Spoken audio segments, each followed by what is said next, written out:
اس کائنات میں سب سے افضل شخص کون ہے؟ سب سے اچھی ڈیوٹی کون سی ہے؟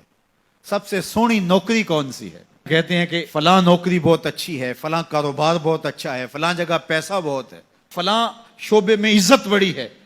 لیکن آؤ حضور سے پوچھتے ہیں سب سے افضل کون ہے، سب سے اشرف کون ہے؟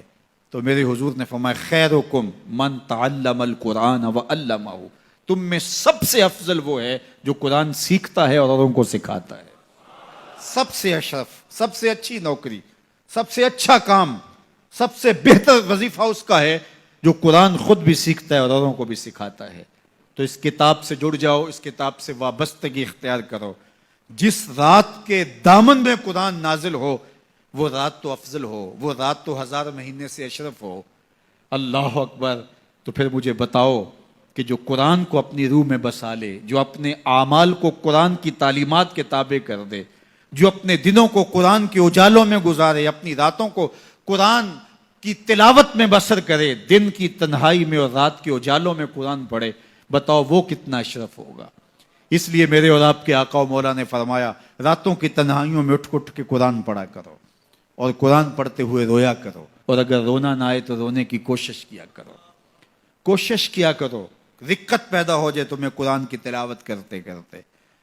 حضرت داتا گنج بخش علی حجویری علیہ رحمہ سے ایک مرید نے کہا حضرت اگر رونے کی کوشش کریں پھر بھی رونا نہ آئے، فرمایا پھر اپنے مقدر پہ رویا کرو.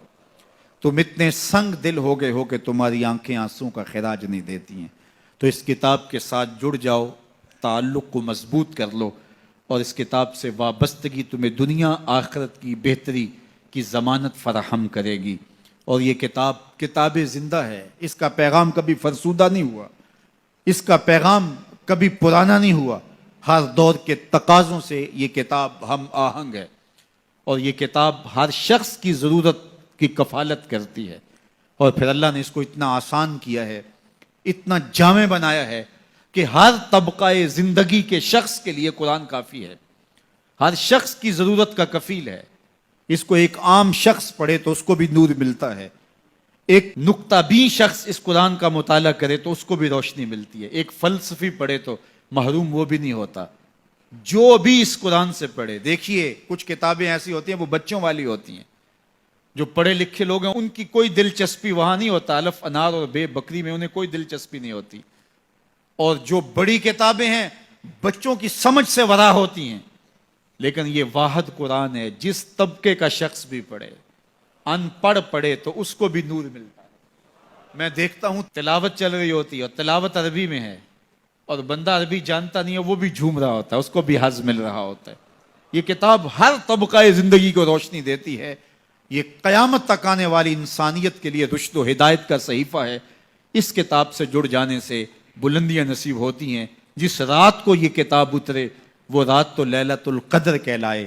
اور جو شخص اس کتاب سے وابستہ ہو جائے اور اس کتاب کو اپنی روحوں میں سمو لے، وہ ذی قدر کیوں نہیں ہوگا، وہ عزت کا مالک کیوں نہیں ہوگا، وہ شانوں اور عظمتوں کا مالک کیوں نہیں ہوگا. تو آئیے میں اور آپ اس رات کی ان خوبصورت پہنائیوں کے اندر اور ان حسین لمحوں کے اندر کتاب اللہ کے ساتھ جڑنے کا عزم کر کے اللہ کے حضور دعا کے لیے ہاتھ پھیلائیں کہ اے اللہ ہمیں اس کتاب کے ساتھ جوڑ دے. یہ کتاب زندگی بخش ہے، اللہ پوری امت کو اس کتاب کے ساتھ جوڑ دے. اقبال کہتے ہیں فاش می گوئم آنکھ درد المزمرست این کتاب نیز چیزیں دیگرست.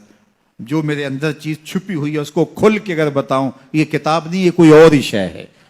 یہ زندگی بدل شے ہے، یہ حیات ساز کتاب ہے، یہ زندگی کو روشنی اور اجالوں سے بھر دینے والی کتاب ہے، یہ پستیوں سے اٹھا کے بلندیوں تک پہنچانے والی کتاب ہے. اس کا حرف حرف روشنی ہے، اس کا لفظ لفظ اجالا ہے. یہ زندگی کو زندگی کا حقیقی نور دینے والی کتاب ہے. اس سے جڑنے والے کبھی محروم نہیں ہوتے، سرخرو اور سربلند ہوتے ہیں. اللہ ہمیں اس کتاب رحمت سے جڑنے کی اور جڑے رہنے کی توفیق عطا فرما، اور اس امت کو اس کتاب کے ساتھ وابستگی اللہ نصیب کرے.